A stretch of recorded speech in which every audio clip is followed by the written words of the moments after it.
Livro 2, Previsivelmente Racional, de Dan Ariely.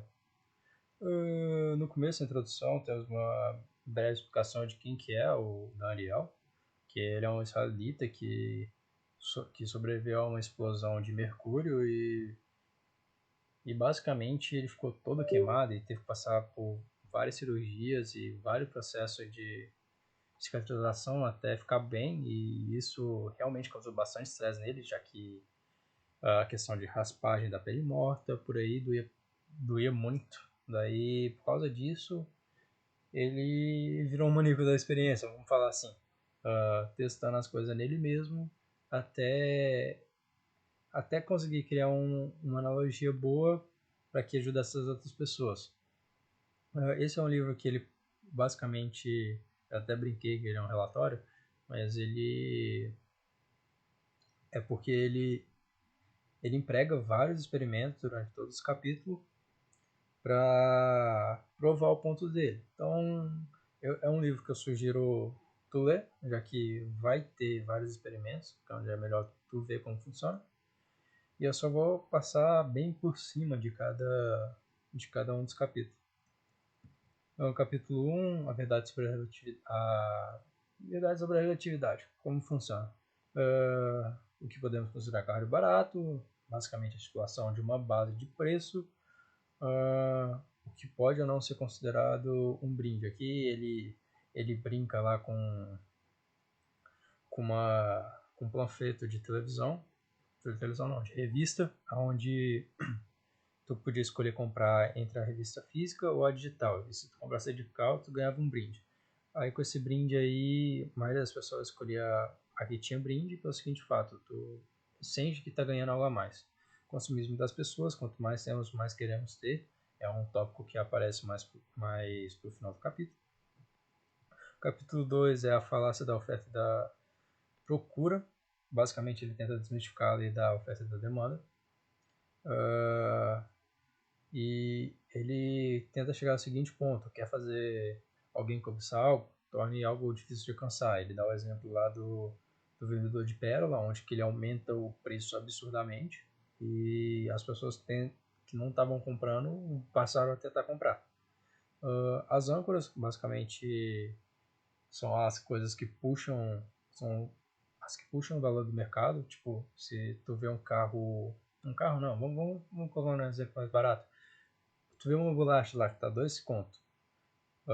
Se a discrepância entre o valor das bolachas for muito grande, tu vai ver que as pessoas não vão comprar determinados produtos, a não ser que ela tenha um melhor marketing, vamos falar assim. E essas âncoras, elas vêm desde a influência de preço, elas influenciam o preço no caso, elas vêm das memórias das comparação. Capítulo 3, o poder do custo zero. Basicamente é a dificuldade de resistir ao que é gratuito. Basicamente, de graça tem injeção na testa, vamos falar assim. E o porquê disso? Basicamente vem do apelo emocional e da sensação do ganho ou perca, já que, como você vai ganhar algo que é de graça, basicamente tu só vai ter a sensação de lucro, você não vai ter a sensação de perda. Eu não perdi dinheiro, eu ganhei, eu só ganhei, então o que vier é lucro. Capítulo 4, custo das normas sociais. As normas sociais basicamente é retribuir boas ações com boas ações. Basicamente não é nem sempre na mesma proporção. Aquele cito o exemplo do pai e do filho, onde o pai cuida do filho e o filho cuida do pai. Não precisa ser na mesma proporção, mas um está cuidando do outro dependente.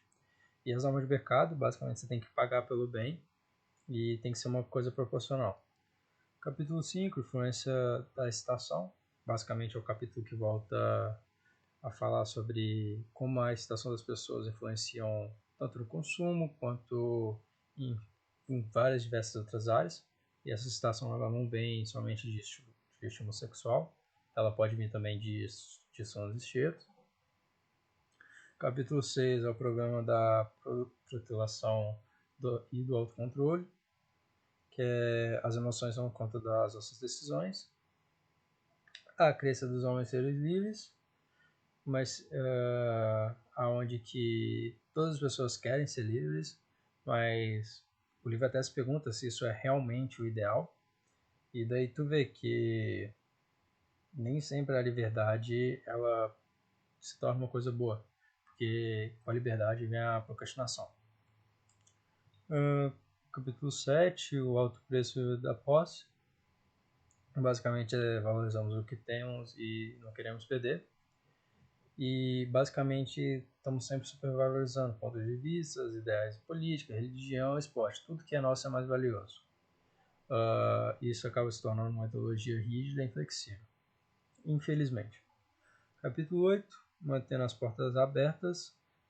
Basicamente aqui fala, se tu manter muitas portas abertas, tu vai perder o foco. Tu não vai saber o que tu quer.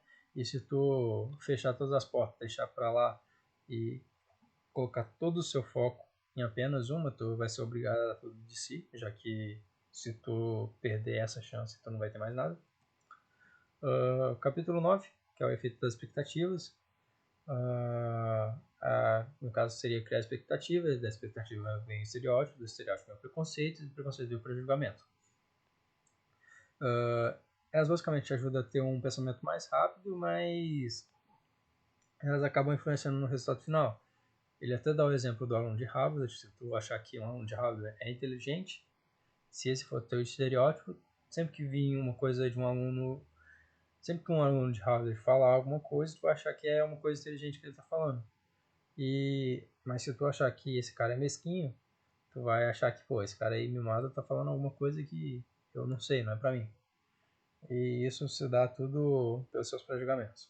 Capítulo 10 é o poder do preço, maior preço, produto melhor, maior expectativa, que ele dá o exemplo da dipirona de 10 cents e 50 cents, onde ele fala um pouco do placebo, que vai ser tema dos próximo capítulo. E aqui ele fala, pô, o que uma dipirona de 50 centavos, o que um remédio de marca tem que um genérico não tem.